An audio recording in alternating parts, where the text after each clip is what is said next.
Today we're diving into a really fascinating puzzle at the very heart of Christian eschatology. And it's not about if certain things will happen, but a really tricky question of when. We're looking at two huge events, the marriage supper of the Lamb and the 1,000-year millennial kingdom. Do they happen back to back, or are they, maybe the same thing? Let's try and unpack this mystery. So this is the big question, right? When does the marriage supper of the Lamb actually happen? Theologians have come up with some completely different timelines. Is the supper just the opening act for the kingdom? Does it happen during the kingdom? Or are they just two different names for the same grand event? It's this question of timing that we're going to dig into by looking at three different views from our source material. Okay, so at the center of this whole debate, you've got two main ideas. On one side, there's the marriage supper of the Lamb, which sounds like this amazing celestial party. And on the other, you have the millennial kingdom, a 1,000-year reign right here on Earth. To figure this all out, we first have to get a really clear picture of what each one is all about. First up, the marriage supper of the Lamb. As you see in the book of Revelation, it's painted as this ultimate, super joyous wedding feast. It's all about symbolizing that perfect final union between Christ, who's called the Lamb, and his followers, who are called the bride. It's a really powerful image of pure celebration and togetherness. And then you have the millennial kingdom. This is the prophesied 1,000-year era where Christ is going to reign directly on earth. It's supposed to be a time of incredible peace and justice before we get to the final eternal state. So we've got a feast and we've got a kingdom. The million-dollar question is, how do they fit together? All right, let's jump into the first major theory here. This viewpoint argues for a very clear step-by-step order. The feast has to happen before the kingdom can even get started. So for this first view, the key thing to remember is that these are two separate things, and they happen in a specific order. The marriage supper isn't just some party, it's an absolutely necessary first step. Think of it like a wedding ceremony. You gotta have that before the couple can actually start their new life together. The supper has to be over and done with before the 1,000-year reign can kick off. And this table kind of lays out the thinking behind it.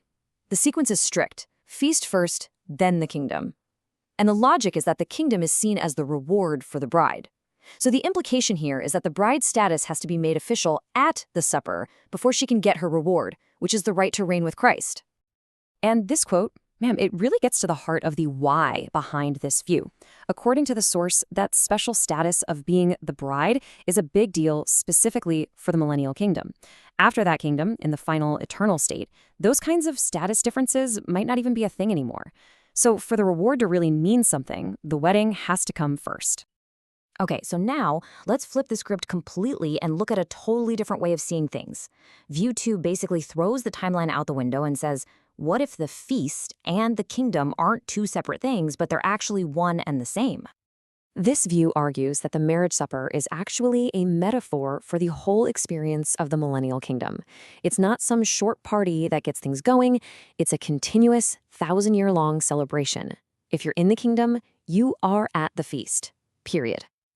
You really have to think symbolically to get this one. The interpretation is simple. The kingdom is the feast. The scriptural argument for this comes from linking the blessing of being invited to the supper directly to the blessing of being part of the kingdom.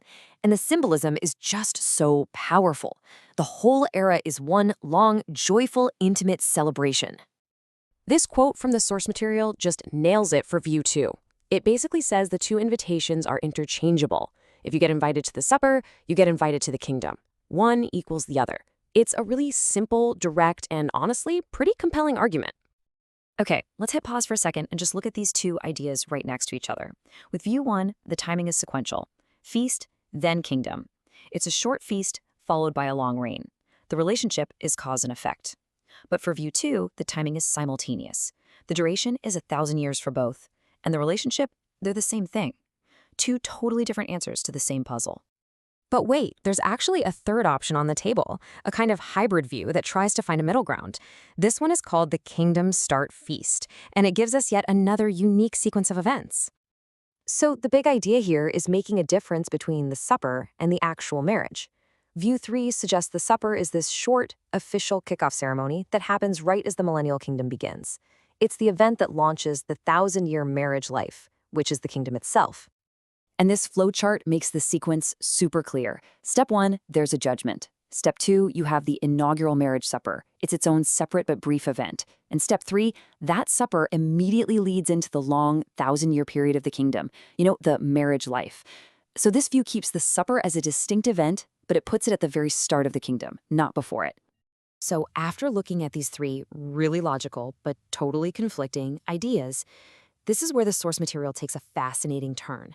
It suggests that maybe our struggle to get the timeline right reveals something much, much deeper about our own human limitations.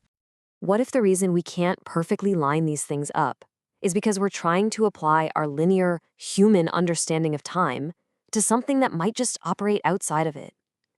What if the debate itself is just a symptom of our limited perspective as created beings? And that leads us to this huge, almost philosophical question. I mean, think about it.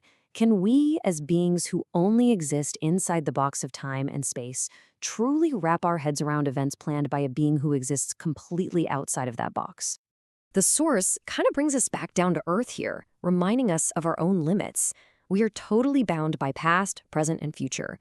We can't exist before we're created. Even our idea of eternity is just an endless timeline. It's still happening within time.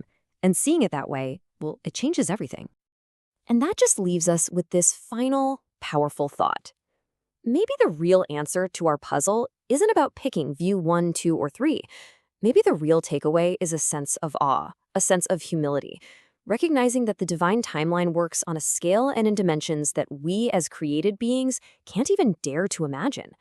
The puzzle itself just points to the greatness of the one who made it.